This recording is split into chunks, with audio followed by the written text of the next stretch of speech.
off the pitch. Is Luke towards shortstop. Petroselli's back. He's got it. The Red Sox win.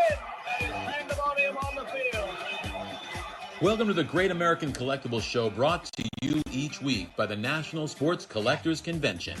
Join us every Wednesday evening at 6:30 Eastern Standard Time and get the latest news from the greatest experts in the sports collectibles world. You can watch us on the Great American Collectibles Facebook page, as well as YouTube, or you can listen to us on Spotify, Pandora, iHeartRadio, or any of your favorite podcast platforms. And now your hosts, award-winning sports collectibles author Tom Zappola and Red Sox Hall of Famer Rico Petroselli. Well, hello. So I got to ask you a question, Rico.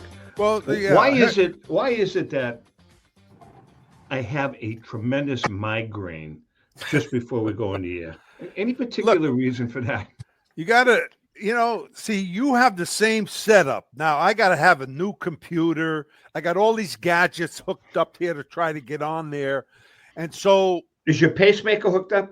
Yeah, it is. All right. Wait a minute.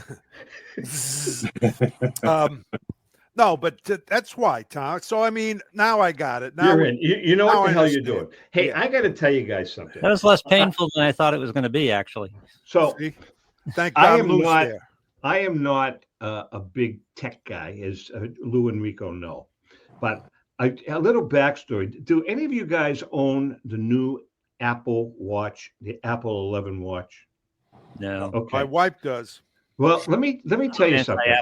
Rico, I want you to pay attention to this. So I went to my yearly checkup to my cardiologist because I have RA. Young guy, great guy, surgeon, phenomenal. And he said to me, I'm going to give you one piece of advice. All I'm going to tell you is if you can afford it, buy yourself an Apple Watch. And I said, why? This Apple Watch, I can press a button and it gives me an EKG. I can press another button. It tells me exactly what my heart rate is, all of that stuff. I can take my blood pressure.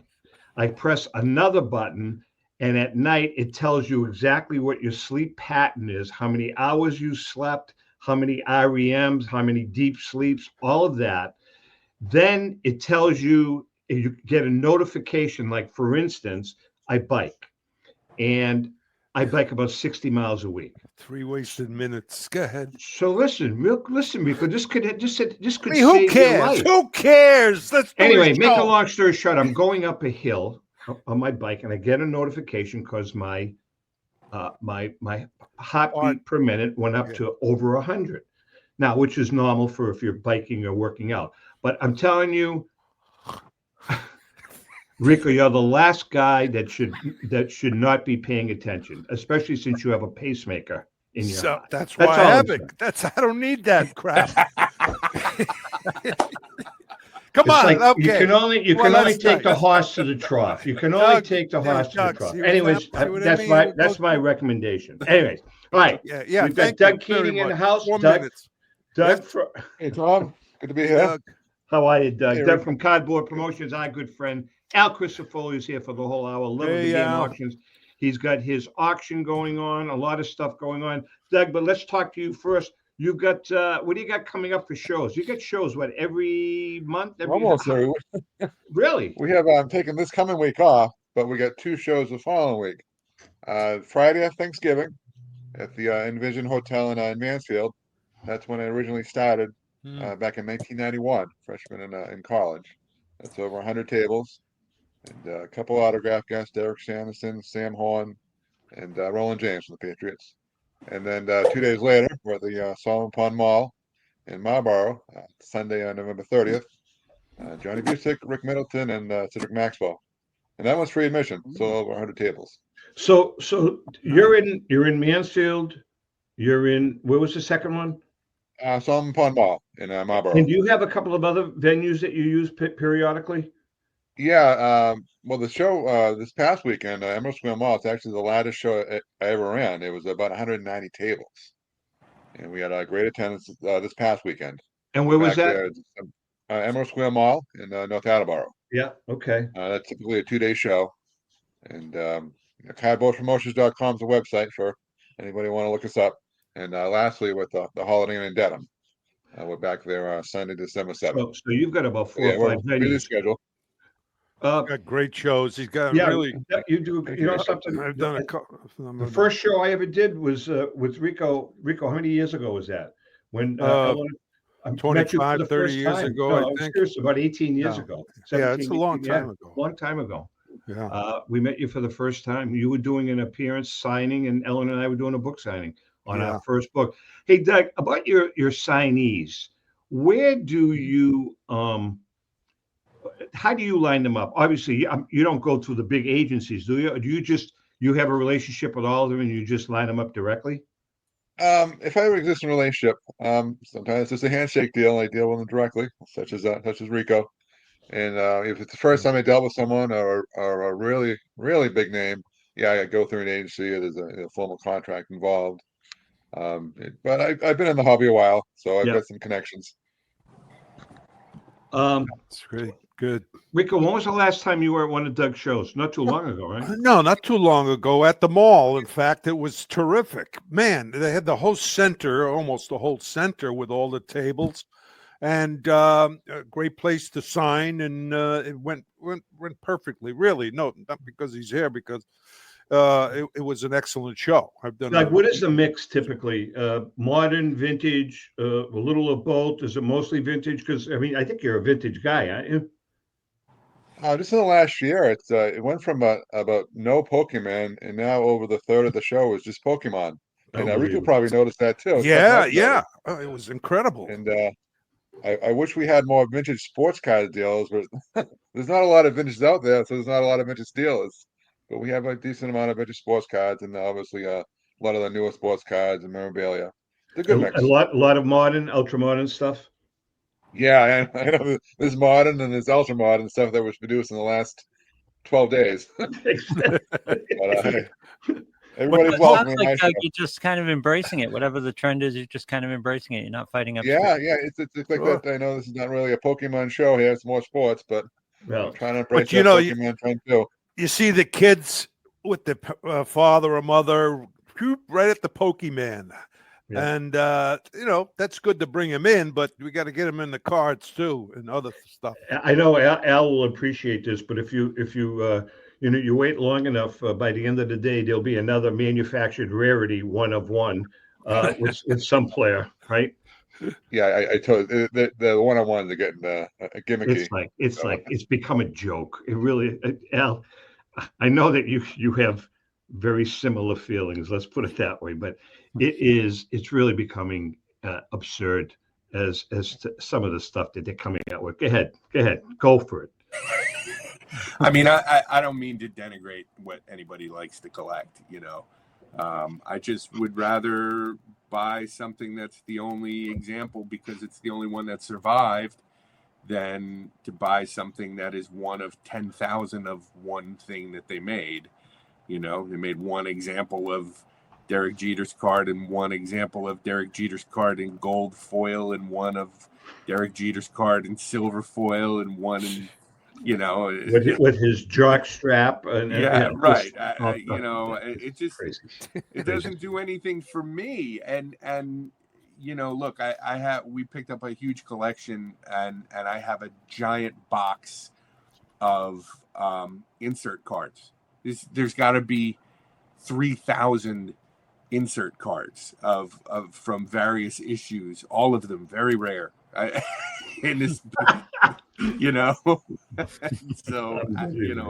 it's just not for me. It's not what I collect. Doug, what about for the hobby guys? Are you finding that the markets are crossing, or they stay pretty much segregated, or is it helping other markets? In other words, I feel like, look, I think that anything that draws people into the hobby is good for the hobby. It doesn't matter what it is, whether it's the latest shiny thing or, the most obscure 19th century issue. It brings people in and makes them a part of this.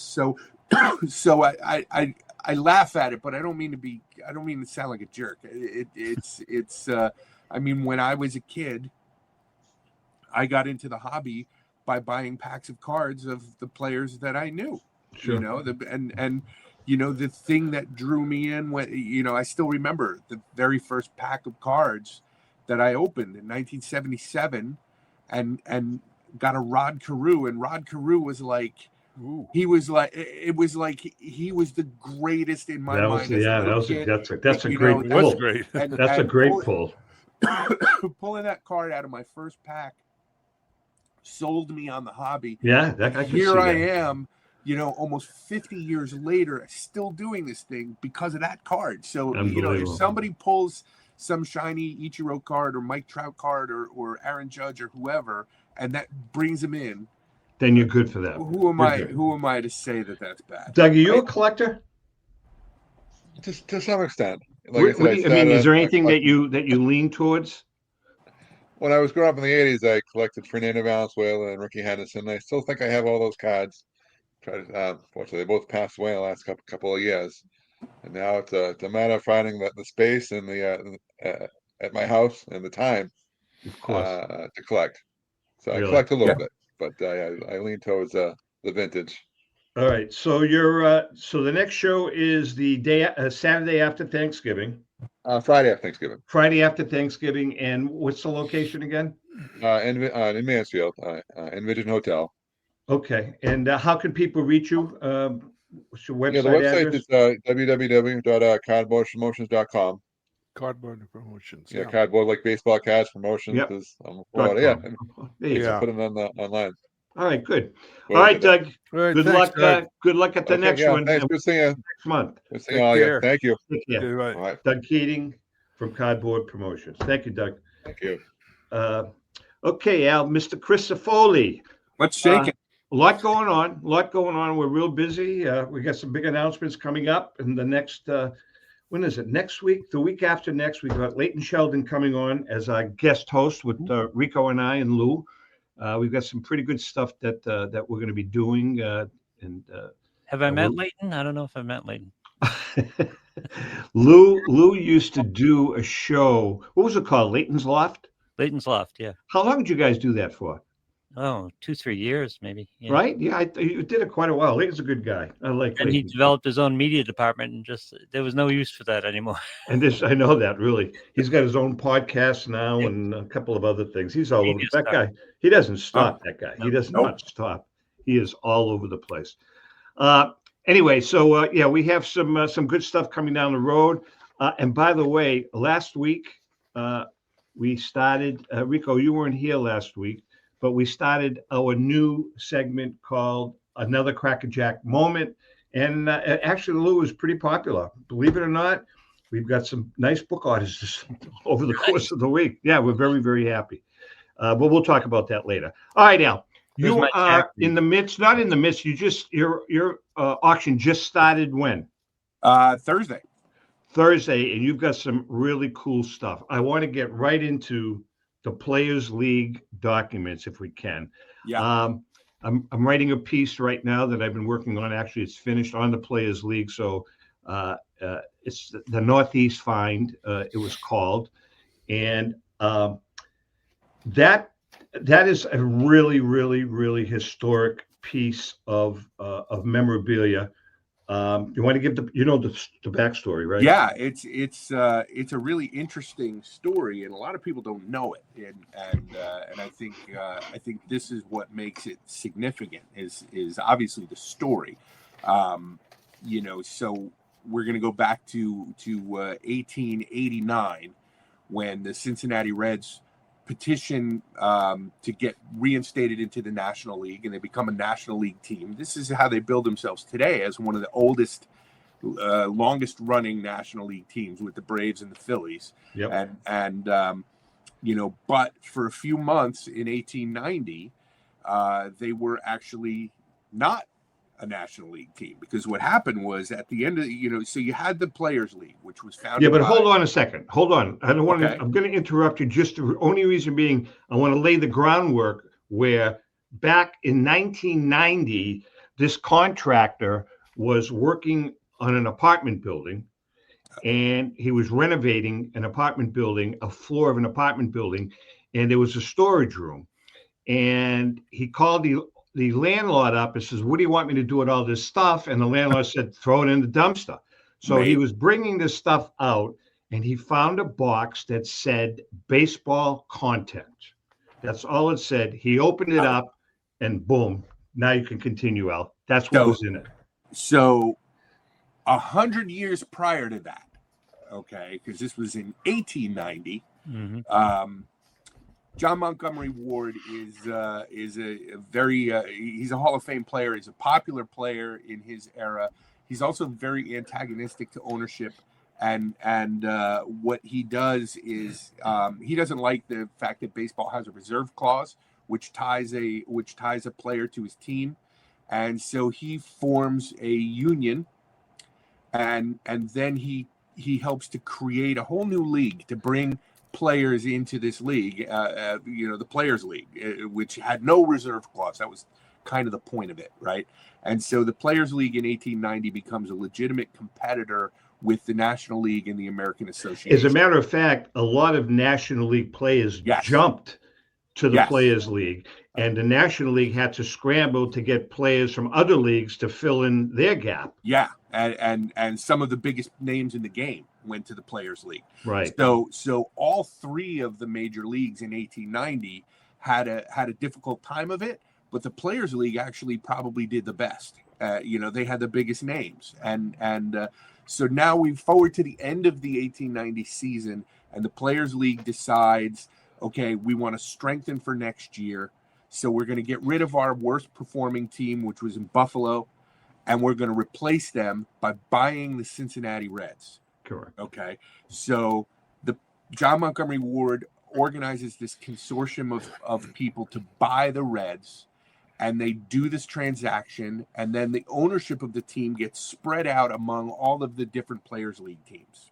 Okay, and then so the Reds are going to join the Players League for 1891, but then the Players League falls apart and dissolves, and so now the National League wants the Reds back, so they have to scramble, and in a couple of months they have to unwind this complex web of transactions that happened, first to buy the Reds and then to spread the ownership out among all of these people who now their teams don't exist. Okay.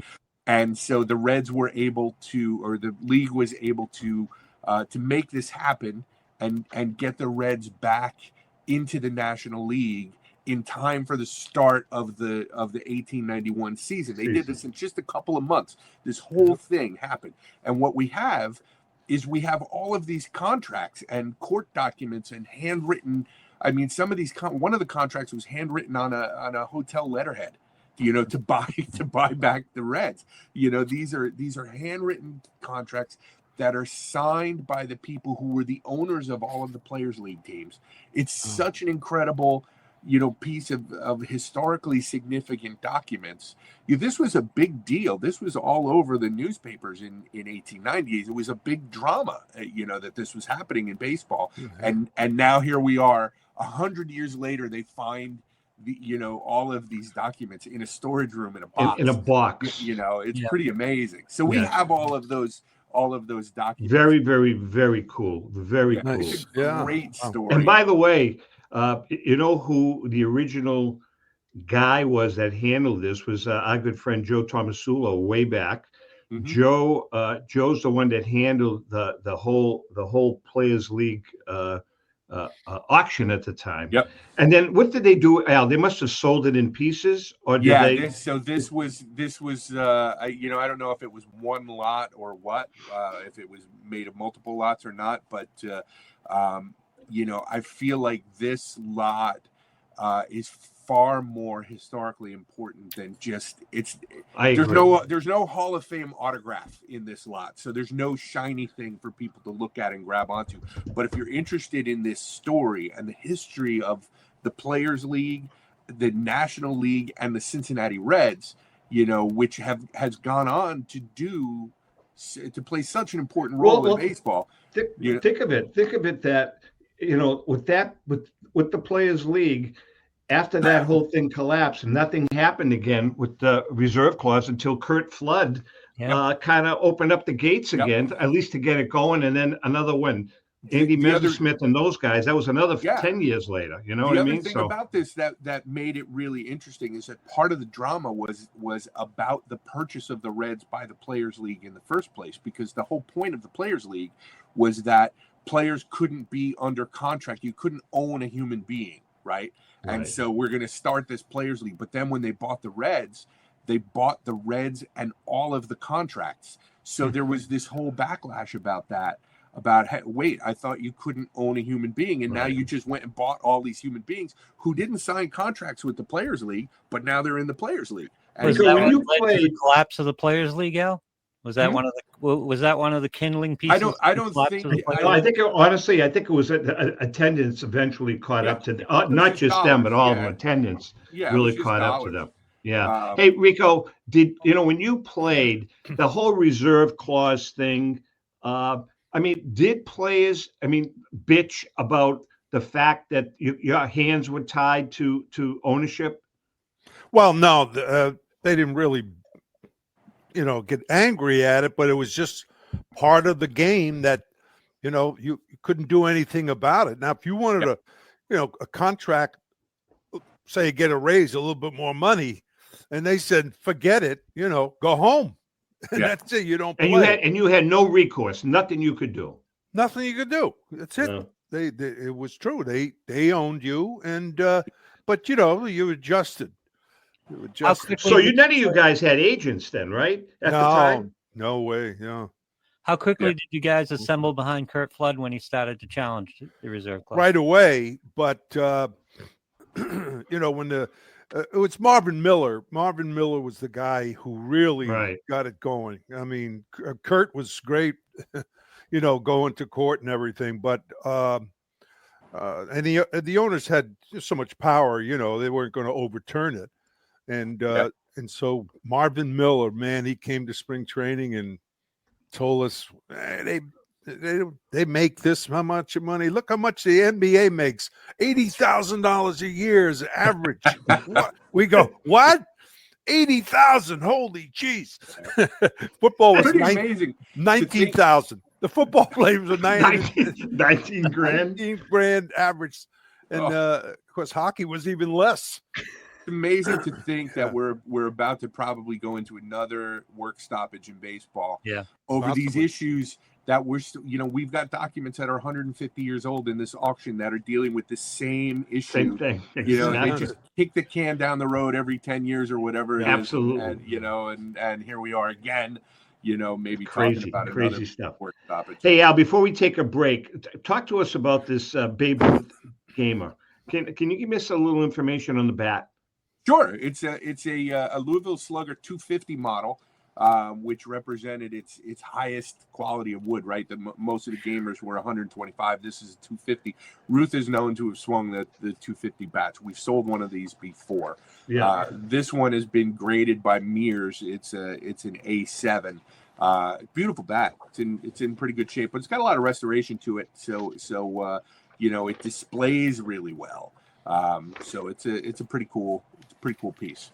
All right, listen, we've got the whole hour with Al. We're going to take a quick break. We come back. We're going to come back with another crackerjack moment. And then Al Crisafulli is ours for the rest of the show. Hang in there, and we shall return. Rico, you okay there?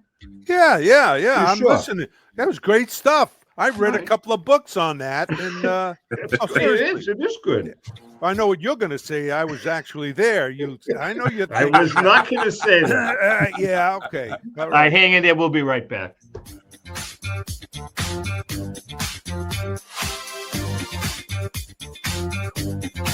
I'm Rebecca Curry, a two-time child cancer survivor, recipient, and advocate for Lucy's Love Bus. The mission of Lucy's Love Bus, 501c3 nonprofit, is to provide joy, comfort, and quality of life for the entire family of children with cancer. Since 2006, they have delivered love and comfort to over 3,000 children with cancer and their family members across New England. The dream of Lucy Grogan, an 11-year-old cancer patient, was to help kids with cancer who are suffering right now, before there is a cure, by offering free, integrative therapies like art, music, horseback riding, and many other activities. Unfortunately, Lucy passed away, but her dream lives on, and today Lucy's Love Bus is thriving. I'm Red Sox Hall of Famer Rico. I hope that you'll consider supporting Lucy's Love Bus and all of those children who have been stricken by cancer. The Great American Collectibles Show is partnering with Lucy's Love Bus to help these kids. Let's continue Lucy's dream. Please go to lucyslovebus.org for more information. Since 1996, Brian Drent and the staff at Denver's Mile High Card Company have led the charge in the collectibles hobby. Mile High is a full-service dealer specializing in buying and selling cards and offers a competitive consignment program for all collectors. Whether it be their computerized want list service, appraisals, or auction services, Mile High has it all. If you've been searching for a company with a selection of high-grade vintage 1888 to 1970 baseball cards and memorabilia that shares your passion, aim high, Mile High. Go to milehighcardco.com or call 303-840-2784 for more information. This is Brian Drent, president of Mile High Card Company. Is your sports card and memorabilia collection properly insured? For easily replaced personal property, homeowners insurance is all most people need. But for prized possessions that you may have spent a lifetime collecting, it doesn't go nearly far enough. Collectibles Insurance Services has been insuring for over 50 years. They offer a full range of protection and a $0 deductible at an affordable rate with no appraisals required. I know because they insure my collection. If you have a minute, go to collectinsure.com and learn more about insuring your personal card or memorabilia collection. Hi, this is Dan from Memory Lane Auctions, here to remind you that the renowned Memory Lane Collectibles Company has served as a beacon of light to the collecting community for the past several decades. Indeed, folks, it has been our utmost privilege and pleasure to provide the most enthusiastic collectors with an abundance of the finest sports cards and memorabilia for America's most coveted sports personalities via our world-class auctions. Whether you choose either a private sale transaction or the auction route, Memory Lane cordially invites you to reach out to us to maximize the value of your prized possessions.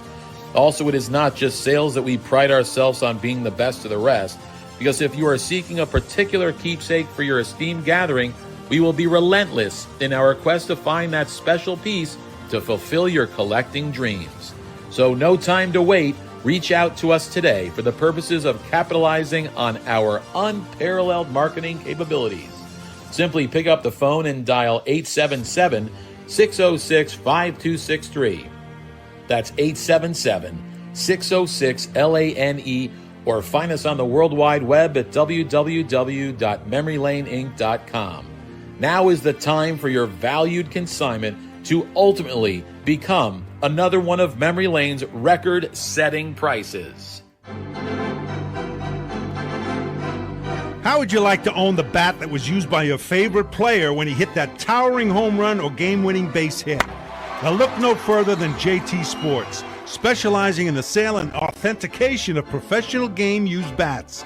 As the official authenticators of professional model game-used bats for PSA DNA, JT Sports will guarantee the authenticity of any bat purchased from them. JT Sports also buys and sells game-worn uniforms, gloves, and baseball equipment. The unique quality of the collectible is what JT Sports is all about. Give them a call at 609-487-8003 or check them out at GameUseBats.com.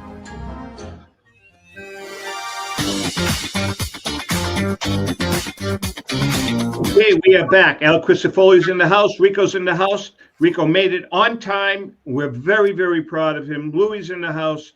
And it's time right now for another Crackerjack moment. Last week, we started this. As I mentioned last week, we got a call from our book distributor. And at the warehouse where all of our books are stored, they found 4 cases of Crackerjack books. Now, we wrote the Crackerjack book, I don't know, probably 10 years ago, 8 years ago, myself, Ellen, and John Mallory. We won the Ben Franklin Silver Medal. It's a great book. We had a lot of fun making it. So we are going to be doing these Crackerjack moments that Lou and I did years ago. And, you can go to the website, tomzappalamedia.com, and the books are on sale. So right now, Beautiful book. we're taking one player a week. This week's another crackerjack moment is Heine Zimmerman.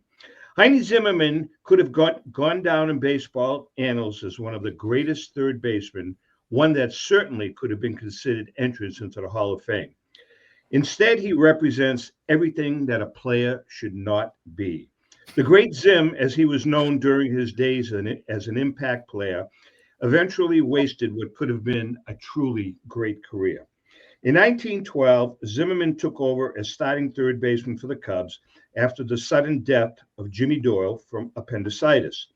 That proved to be a watershed year for Zim, as he led the league with his .372 batting average, 207 hits, a .571 slugging percentage, and 14 home runs, and led in several other categories.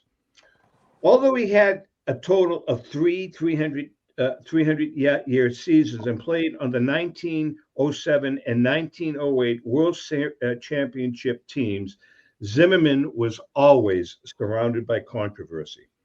The suspicion that he threw games and took bribes saddled him for his entire career until he was finally banned for life in 1921 by Commissioner of Baseball Judge Kennesaw Mountain Landis.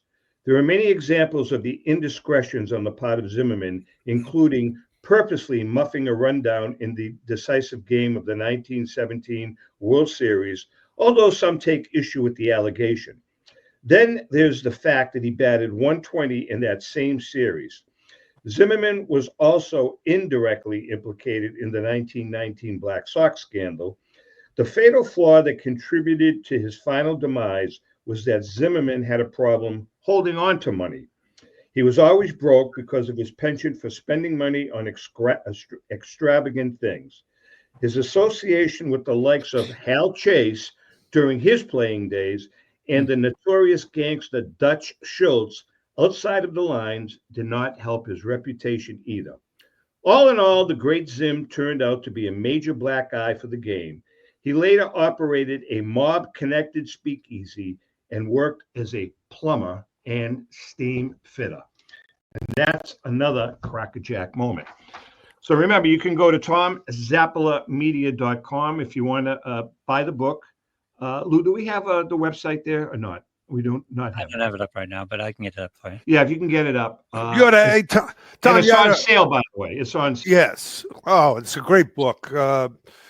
By the way, yeah, you could write another book on the present day, players. That's a good. Right? Some of the discretions that's going on right now. Yeah, you're right, Rico. Crickets. You're So shocked. right. I really am. Shocked. Al, some of the other highlights, though. What do you get for some of the other highlights? I think that the Reds piece is my favorite, but there's two cards in there that are just significant. The lot number one is it's the greatest Z-Nut. It's a 1933 Z-Nut Joe DiMaggio in high grade with the coupon and a period autograph on the back. It's impossible that this card even exists. It's the second highest graded example. It's a PSA 4. Yep. Okay, and it's got the coupon on the bottom, which is really only about 2 to 3% of the surviving Z-Nuts have the coupon on the bottom. And then it was signed on the back by a rookie, pre-rookie Joe D. And that card is an unbelievable card. If you were to ask me, what is the single greatest Z-Nut, I can't think of one that's better than that. And then the other one that I love is the Aguilitas Oscar Charleston, 1924-25 Charleston. Yep. We had the Tomas Gutierrez Charleston in our last auction, which broke our own record for the most money paid for any Negro Leagues collectible at all at $250,000. This Charleston is just a fantastic card, and I'm thrilled to have this one in the auction too. So, I was just thinking the DiMaggio card. I don't know if you know that much about people who want to sell them, but is there a tendency for people who are Yankee fans to get, buy Yankee cards, Boston fans, or does it matter? Just collectors in general. I think there's some of that, Rico. I mean, because you have some partiality to the players who are on your team, but then you have this upper tier of people, Ruth, Gehrig, Ted Williams, DiMaggio, people who were just, they sort of transcend all of that. Mickey Mantle, Willie Mays, Rico Petrocelli. They're the Wow. these guys that are up on a different tier, where they're more representative of the entire sport, and everybody wants their stuff. It's not just Yankee fans chasing after Babe Ruth. It's not fair, Al. I'll be honest with you. Why don't the people want to go for the worst players? Stan Pappy, no. Hey, let me tell you something. Stan. Dropping names. Rico. I had a Rip Rapolsky. That was my first card. You know that, Al, about 3 or 4 weeks ago, a Rico Petrocelli PSA 10 in Heritage Auctions sold for $12,000. This doesn't surprise me. I mean, first of all, what year was it? 67. No, it wasn't 67. Rick, was it? I don't know. I don't either. No, I think it was. I want to say it was 69. What was the year you hit the 40? Oh yeah, 1969. 69. I think it was a 69 Petrocelli PSA. The thing is, it was taken with the glove. Now, usually, when you took it in, when they take a picture with the glove, you didn't have too good a hitting year the year before. When they hit the picture with the bat, you say, "Boy, I had a good year." So I don't know. Yeah. No, this is I mean, Rico is a Boston Red Sox hero. He's a hobby hero, and the cards are tough to find in high grade. So well, look, the only thing that I did, what you can't even put me with other guys who were great. I was the first shortstop to hit 40 home runs. Yeah, period. Shortstop with power. Yeah, and that's it. That's my. Because that's bull. Wasn't the school of thought before Cal Ripken was that if a shortstop, tell me if I'm wrong about this, a shortstop couldn't be too big. Like if you were too big, you were too big to move around and have the range for that position. It was really Ripken that redefined that. So a shortstop with that kind of power was not something that you got a lot of. Well, right? The best was Louis Aparicio, and Louis was he could run, a great fielder, and kind of a line drive hitter. You just couldn't round third. That's all. Huh? You just couldn't round third. You remember that? Oh God! But wait a minute. When Louis came to Boston, which one of you moved? Was it you or was it him? Me. Okay. Yeah, I moved to third. Rico moved to third, but there's a backstory there, Al. Backstory, and Rico, correct me if I'm wrong here. The backstory was originally the Red Sox were trying to get Ron Santo to play third. Yeah, and they weren't able to do that. Then they had the opportunity to get Aparicio, and then Rico was gracious enough to move to third, or else he was going to get his ass on the bench. So, no, that's Louis Aparicio getting him. I said, wow, he was Louis. How did you and Louis work together? Good, yeah. We were. Louis was a great teammate. He had a great sense of humor. And he played hard every game. And unless he had real bad injury, but it was towards the end of his career. Yeah, and he had a little tough time hitting. He beat my 0 for 32. He went 0 for 44, and he got a letter from at that time President Nixon. Yeah, say hang in there. Yeah, hang in there. The reason was because of the oil, the trade in Venezuela had a lot of oil, and it was either exporting or importing, whatever it was. But that was the talk at the time. How many years did you play alongside him? 2 years. Yeah, he was there for 2 years, and how much experience did you have at third, and how tough was the transition? Well, it was tougher than I thought. And especially with some of the big power hitters up there. And who was one of the toughest to hit is a guy who had power, but also could run and bunt. So you were back and forth, you know. Yeah. Right. And then he'd rip one at you, you know, and whoa, the spin on the ball was. Well, I mean, the ball comes at you a lot faster too, Rico. Right? Yeah. I mean, yeah. Absolutely. Did you play alongside the bag or behind the bag? Well, depending on the hitter. Now, when Big Frank Howard, 286'8", I played behind the umpire. Me and the umpire were trying to. Hey, I want to go behind you. Rico, did you use your shortstop glove at third? No. You had a different glove. I had a 2000, which was a bigger glove. Yeah. So anyway, that's enough about me. Do you still have it? Yeah, I do. Can I have it? Yeah, sure. Okay. Hey, I want to talk about the Northeast Sports Expo. The Northeast Sports Expo hits the Boston area this weekend on Saturday, November 22nd and Sunday, November 23rd at the Marriott Boston Quincy in Quincy, Massachusetts. General admission is 9:30 a.m. each day, and you can enter at 9 a.m. Spanning 26,000 square feet of expo space and featuring 180 plus vendor tables.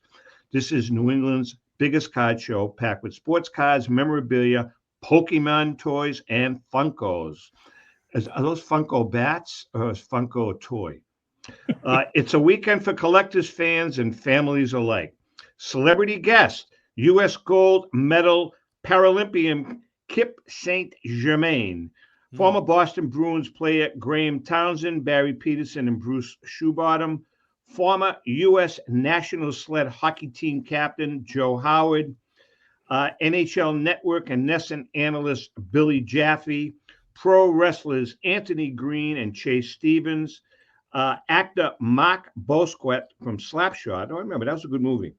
Also, free raffle entries with every admission, win signed jerseys, photos, and more. Free commemorative posters for the first 200 attendees.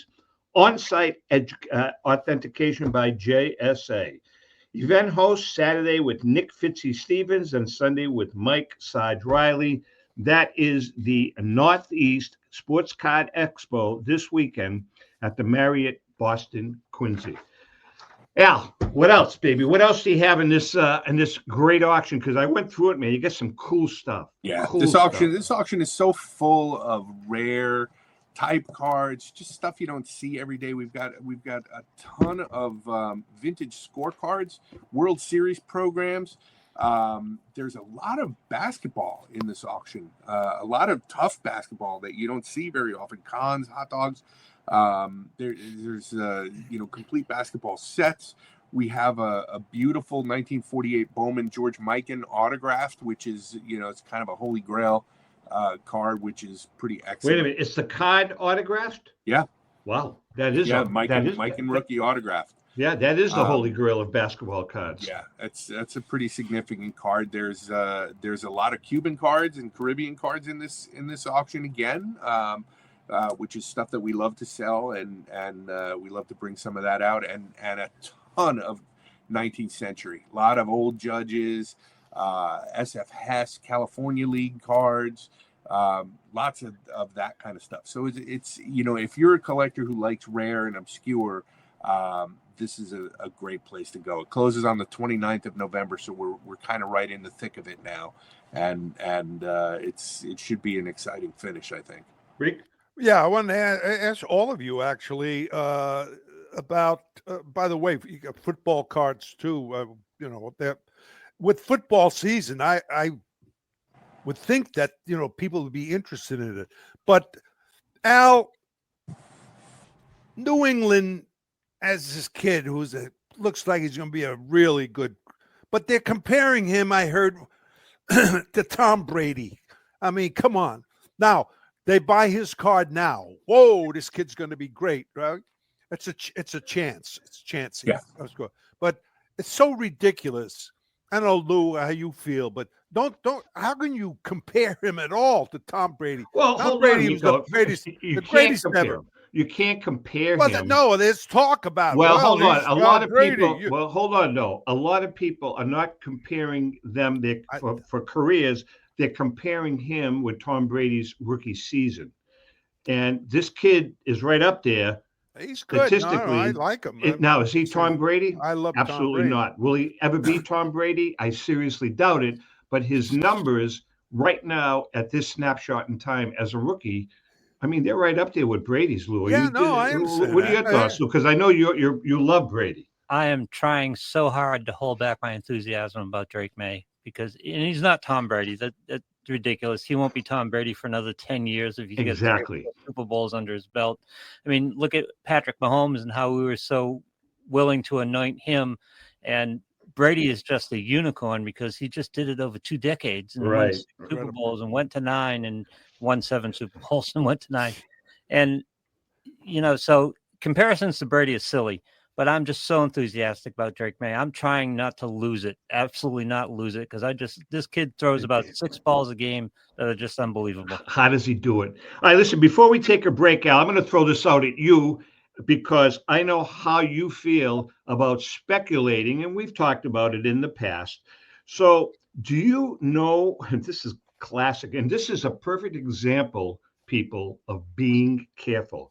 Do you know what the number one most graded card was between the years 2016 and 2025? Anybody know what that card is? I know because I read the notes and it shocked me. Is it a baseball card? No. It shocked me too, Lou. But it's a perfect example of why people should really think twice about speculating. I'll tell you what the answer is. No. The 2019. You're not going to do it after the break? So people will stay here instead of turning us off? Oh, that's called a tease. All right, we'll do that. I want to know. That's the first. Hold on, Rico. That's the first intelligent thing you have done and said in a year. I've been in broadcasting since 1977. You know what I mean? I'm thinking of teaching broadcasting. All kidding aside. After IT? Yeah, after my IT education. All right, listen, we're going to take a quick break, and I'll come back with that answer. Per Rico Petrocelli, hang in there. We'll be right back. All right.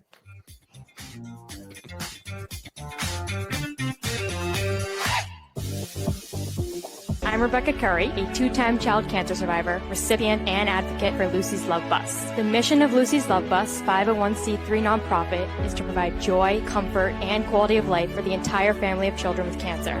Since 2006, they have delivered love and comfort to over 3,000 children with cancer and their family members across New England. The dream of Lucy Grogan, an 11-year-old cancer patient, was to help kids with cancer who are suffering right now, before there is a cure, by offering free, integrative therapies like art, music, horseback riding, and many other activities. Unfortunately, Lucy passed away, but her dream lives on, and today Lucy's Love Bus is thriving.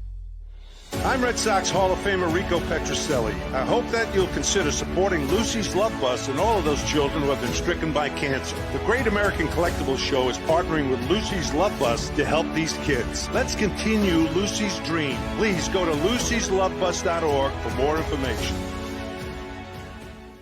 Pristine Auction is a family-owned and operated online auction specializing in autographed memorabilia, sports cards, coins, art, and collectibles.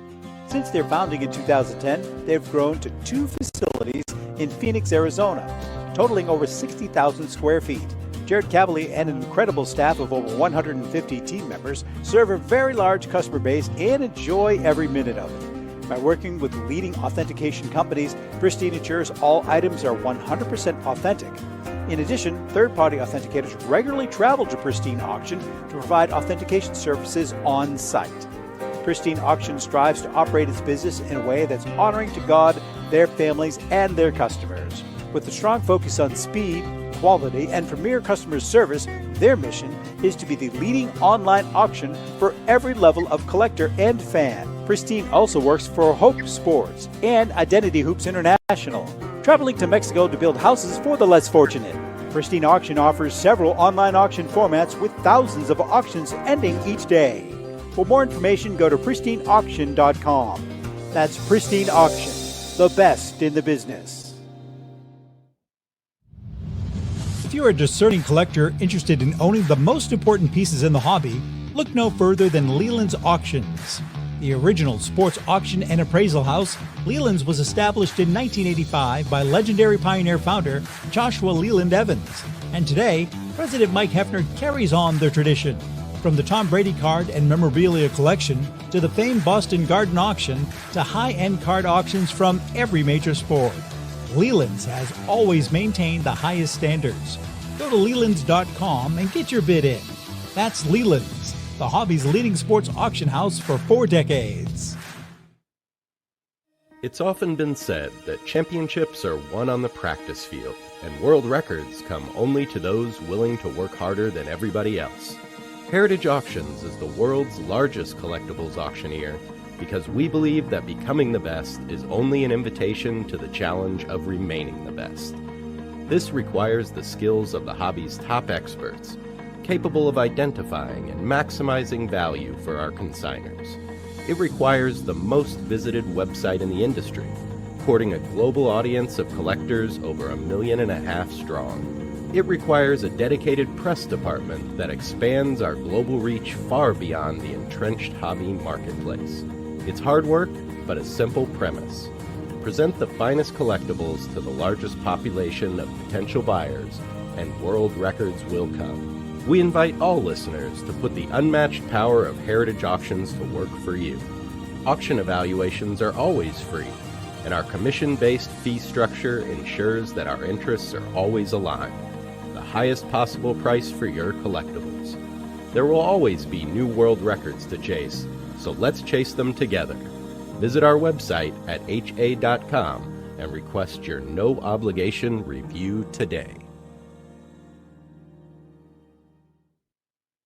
Hi, this is Dan from Memory Lane Auctions, here to remind you that the renowned Memory Lane Collectibles Company has served as a beacon of light to the collecting community for the past several decades. Indeed, folks, it has been our utmost privilege and pleasure to provide the most enthusiastic collectors with an abundance of the finest sports cards and memorabilia for America's most coveted sports personalities via our world-class auctions. Whether you choose either a private sale transaction or the auction route, Memory Lane cordially invites you to reach out to us to maximize the value of your prized possessions. Also, it is not just sales that we pride ourselves on being the best of the rest, because if you are seeking a particular keepsake for your esteemed gathering, we will be relentless in our quest to find that special piece to fulfill your collecting dreams. So no time to wait. Reach out to us today for the purposes of capitalizing on our unparalleled marketing capabilities. Simply pick up the phone and dial 877-606-5263. That's 877-606-LANE, or find us on the World Wide Web at www.memorylaneinc.com. Now is the time for your valued consignment to ultimately become another one of Memory Lane's record-setting prices.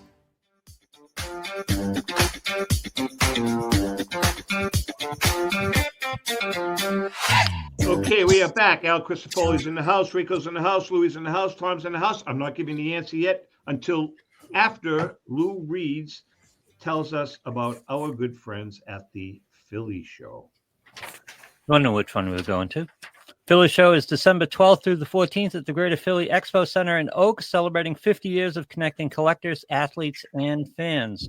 Shop over 600 dealer tables across 150,000 square feet of sports cards, memorabilia, sealed products, collectibles, and expanded Pokemon and TCG section, which now has over 100 tables, from vintage favorites to latest releases.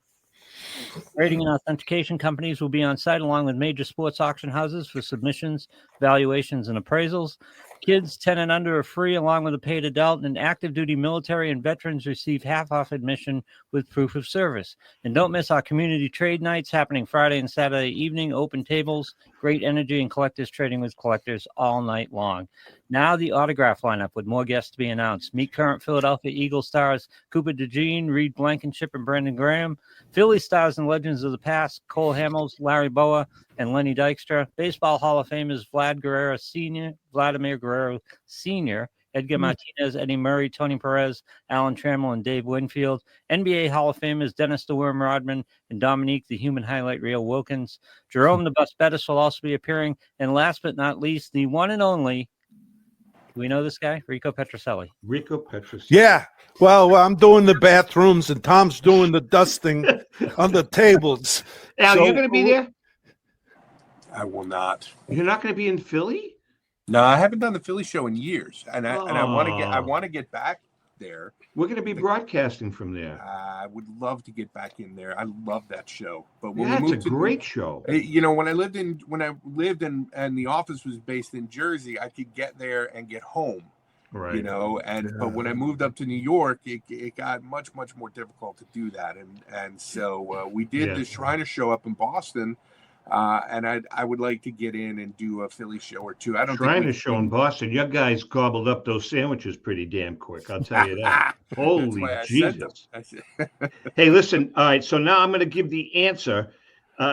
Again, if you're speculating, be careful because this is a prime example of what I'm talking about.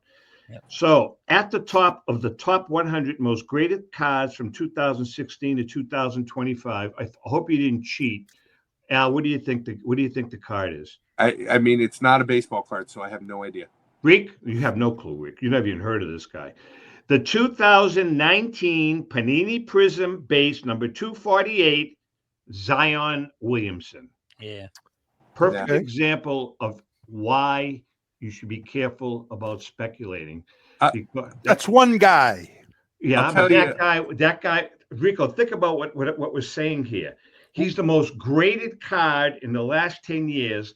And after 1 year, he was out. Now he's coming back a little bit, but I mean, forget it. No, but when you bought it as a rookie, you know, it was cheaper, right? And you lost your shirt because some of those cards went for 10 grand. I'll tell you a story though. So in the 80s, I have somebody in my life who collected with their father. They bought a lot of cards in the 80s. Same kind of deal. They would go out and learn about who are the biggest rookie, who are the best, only baseball, but who are the rookies that they should be paying attention to. And they would watch games and they would study stats, and then they would go to shows and buy, big bricks of cards of people like Kevin Seitzer and Greg Jeffries and people like this. And they did this. They spent years doing this together. They put all of this stuff in storage. And then, I don't know, maybe 5 or 6 years ago, this person went into the storage locker and took all the cards out and brought them home and looked them all up, and none of them had any value. So he was so angry. And he actually said to me, he said, I can't believe we wasted all of that time. He lost the plot. He spent hours with his dad that's the doing point. This work. Okay. Well, okay, I can see that. Let's not put the money. Let's not overemphasize the dollars here. Good the point. That's dollars is an important thing, right? But spending time with your dad, your whole childhood, doing research into sports and who are the next guys, you're never going to forget that time. Who cares if it's worth money? Our good friend Joe Marino from Florida, Rico, and I, a good friend of ours. He was on the Greg Jeffries, and he must have 1,000 Greg Jeffries cards. Sure. And somebody gave me, I don't know who it was. And God rest his soul, he just passed away. But I must have 500 Mike Greenwell rookie cards. Oh, really? Sure. Yeah, sure. In a box. At least 500. Ellis Burks, and it was another one that was going to be a superhero. We had Kevin Moss in New York. We had, every team's got guys like that. But Greg Jeffries was like a Frankenstein. Greg Jeffries was grown in a lab to become a professional baseball player. Yeah. Who is the USC quarterback who was the same thing? That I'm blanking on the name. It was kind of like raised as a kid to be a professional athlete, and that didn't turn out well either. Harmon? I forget. How long ago? Not too long after Jeffries, actually. No, I don't know. I don't know who that is. But anyway, also the auction ends when? Auction closes on the 29th, which is the Saturday after Thanksgiving. You're home. You're off that weekend. You're tired of your family. You want to hold up in your den, close the door, and bid in the auction. Pay attention to sports. It's a perfect day for this. So when is it? That's it for the year for you? And then you and we come back in the spring. Yeah. So we're looking for consignments for our spring auctions. We're already lined up to have some really special stuff coming down the pike in 2026. One of the coolest auctions we've ever had is going to happen. Maybe the coolest that we've ever had is going to happen toward the end of 2026. So it's going to be a pretty exciting year for us. Closing out what this year has been our biggest. You had a great year this year. You really how did. can you tease us like that and give us nothing? Cool. I got nothing, but boy, it's going to be fun. We're going to do an auction. We've got an auction coming down the pike that I don't think there's ever been one like this in the hobby that we're that's a tease. Really That's a cool. Yeah, it's going to be a lot of fun. Rico. Auction, like we're adding an auction for this. Nice. Yeah, Rico, why don't you tell our good friends and listeners that earn you money about our good friend Charlie Perino and the gang at JRI Cards? Al, this is classic. Watch Rico read this. He reads it like Faulkner. He's a pro. Hey, I mean, you got it. This is a book here. You got 4 pages. Well, anyway, JM, or Rico, if you want to have an absolute blast. Hold on, stop. What? Did you pick up on that, Lou? Yeah, I did. I got it. I crossed it off on my copy. So right. Where is JM is no longer with us. Oh, that's right. Yeah. Okay. And you don't talk to yourself. Okay. Well, anyway, if you want to have an absolute blast at obtaining some great modern and vintage cards. Radio since 1971, remember? Okay, so I can tell you right now, Charlie Perino, we love you. This is going to be a train wreck. Go ahead. No, Charlie. Obtaining some great modern and vintage cards. You got to check out JRI Cards. Paisan, Charlie, the Iron Ripper Perino, along with Money Marco, the Dollar Girls, and the JRI Gang. This sounds like a freaking mafia group here. Give you the chance to participate in opening a graded, unopened and sealed fresh wax or cello card pack of your cello pack of your favorite sport or a non-sport favorite. It's easy. You buy in, Charlie opens the pack, and you get a packed fresh card. It's that simple. As a matter of fact, if you pull that special jewel, the guys at JRI Cards will even have it graded for you on the house. Featured in the LA Times, ESPN, and USA Radio, JRI is the hottest card-pulling show on the internet. Charlie and his staff make it fun, entertaining, and enjoyable with his collection of hats and sound effects. And don't forget that JRI donates a part of their proceeds to various charities. That's JRI Cards. Check out their exclusive breaks and events that everyone is talking about. And if you don't buy any cards there, we're going to break your legs and take care of you. So they're always digging up cardboard treasures for a great hobby experience. Seriously, go to jricards.com. Rico. That took a half hour, didn't it? Yeah. Rico, Charlie says he's definitely, when we get down to Florida, he definitely wants to take us out to lunch, the two of us. We love Charlie. Charlie's a great guy. He is. Al, what did you think of the World Series? Oh, it was great. I thought it was great. I had my I was hoping that Mattingly was going to get one, and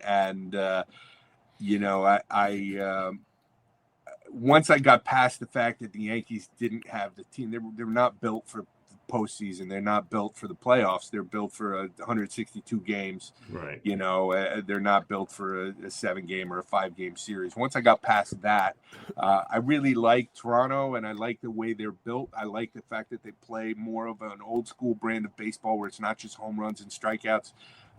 They were fun to watch, but man, the Dodgers pitch. So it was a lot. It was a fun World Series. Game 7. We were talking about it last week, Lou and I.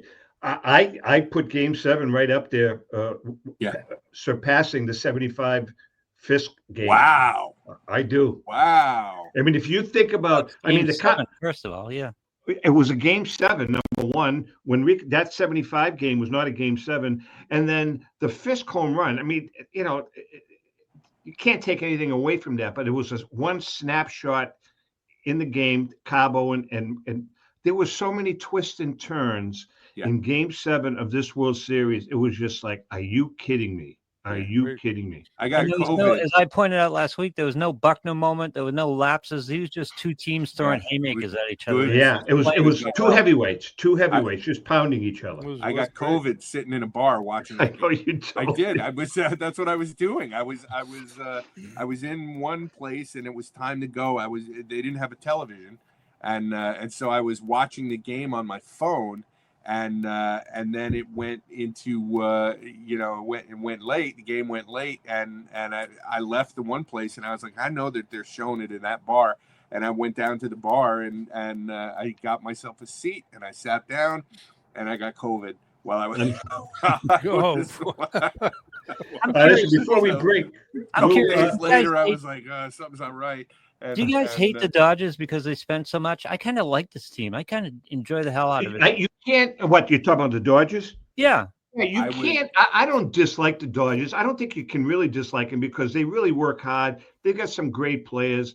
I mean, that pitcher was just. I mean, you don't see that very often anymore. You just don't see it. Yeah. No, they have a good team, and I like Dave Roberts. Dave Roberts will forever be a folk hero in Boston. Oh, God, yeah. He's Louis, a how about our cancer friends? survivor too. Oh, that's right, he is. Lou, how about our friends at Finkelmeyer Insurance? Mixing up the reads on me, but I happen to have the copy. So. Oh, sorry. Finkelmeyer Insurance Agency has been insuring collectibles since the early 80s. The late Tom Finkelmeyer wrote the original sports memorabilia insurance policy when no one else in the industry was insuring sports collectibles. A lifelong collector of sports cards, Tom Sr. instilled the love of collecting in Tom Jr., the current president of Finkelmeyer Insurance Agency. Tom Jr., with 3 decades of insurance experience, has paired that expertise with 50 years of collecting, and with a litany of professional designations, including counseling and risk management. Tom covers every aspect of your collectibles insurance needs. Unlike some companies that sell collectibles insurance direct to consumers online, Finkelmeyer Insurance Agency is the only independent retail agent who specializes in sports memorabilia and collectibles nationwide. Representing all major companies that sell collectibles insurance, there's no agent that insures more collectors, dealers, appraisers, auctioneers, or events in the collectibles hobby than Finkelmeyer Insurance. Our good friend and hobby legend John Tobby of JT Sports has been using Finkelmeyer Insurance for over 20 years. For more information, go to thefia.com, thefia.com. That's Finkelmeyer Insurance, where collecting is our passion. You know, I was just thinking, Louis, when we get to Florida, you've got 3 months where Rico will not have access to having to get on StreamYard because he'll be with me together. Right, Rick? Well, that's true, but I'm going to take it anyway in case something happens. You get sick or something like that. Not that. You won't get sick. You never get sick. Rico's got it down. I got it. I mean, you haven't figured out now. No, now I'm going to go to and print in StreamYard.com, etc. So that's it, right? All right. We accept that. Hey, listen, you had something. It's a Red Sox thing because we know we got a great Yankee fan there about Bregman and the. Yeah, I was going to ask you that, Rick, before we part ways. Yeah, right. No, I just quickly. Should the Red Sox part ways with Bregman and move Maya to third and let Romy Gonzalez play second, who hit both? Well, wait a second. Romy hit well against lefties and righties this year. 286 over 300. Why not put him at second and get rid of Bregman? No way. These guys that are free agents, like the kid for the Mets, they're 31 years old, 31 years old.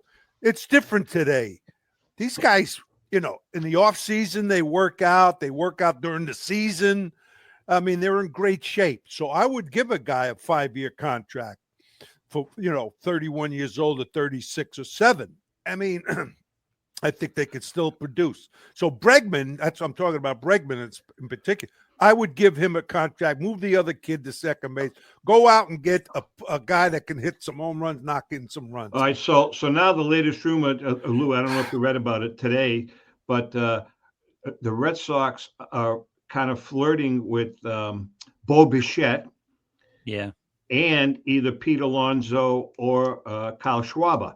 So if they're lucky enough to sign Bichette, Does he go to third and then they let Bregman walk, or does he go to second and Meyer is on the bench? He goes to second, and Meyer.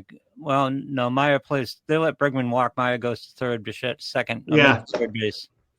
But I think, Alonso and Schwarber. no, either or. I was going to say. Oh no, it would be either or. It's got to be Alonso. First of all, I want Alonso so badly, but it's got to be Alonso and somebody. They can't just let Bregman go and replace him with Alonso and go from there. It just can't do it. I agree with that. You got to get it.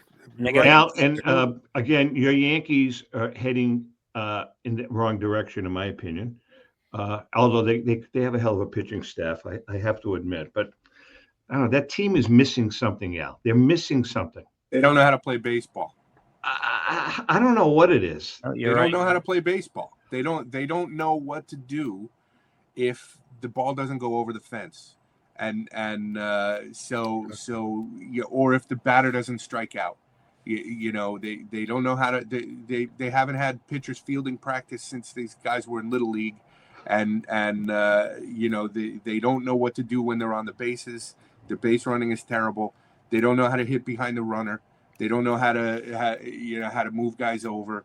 They don't know how to get a guy from second home with no outs. I don't know. I don't mean this as derogatory as it sounds, but they're a softball team. They play like a men's softball team. This is what they have.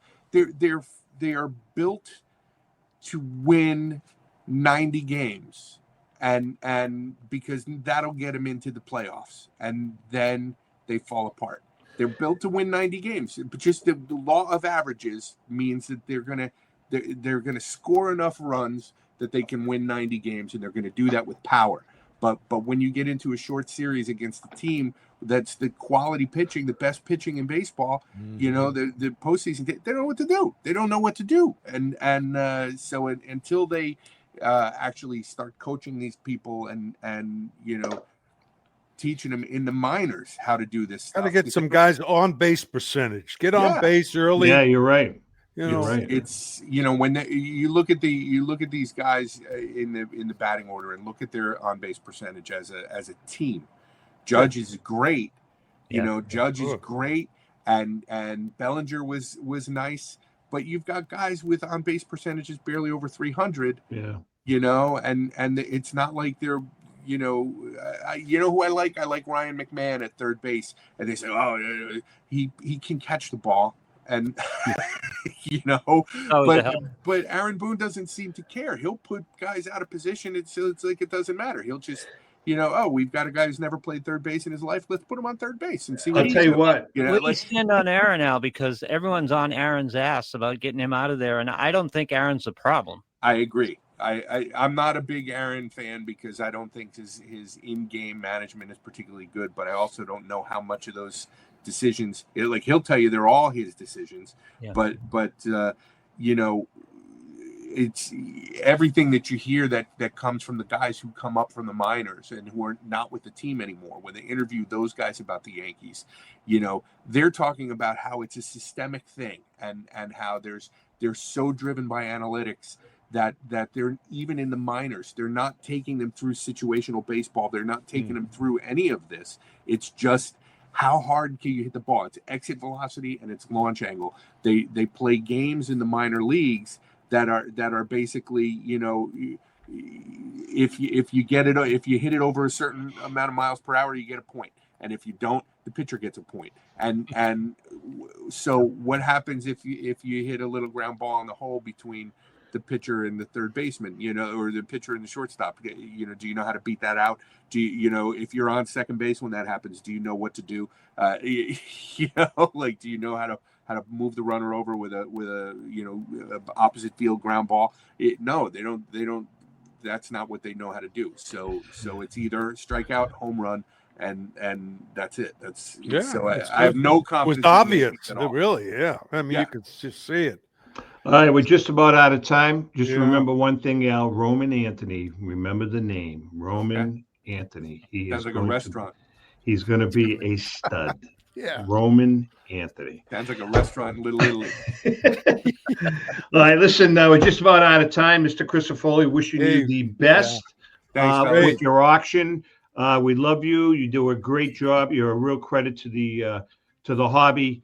Thank you. And you're you're really well respected, by the way, on Net 54, man. They love you. You're like a god on Net 54. Just all I'm saying. I'm just so damn handsome. I don't think that they get God.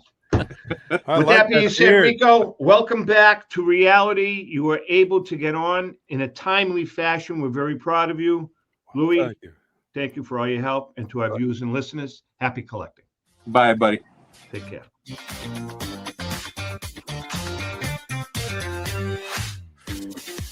I hate the term.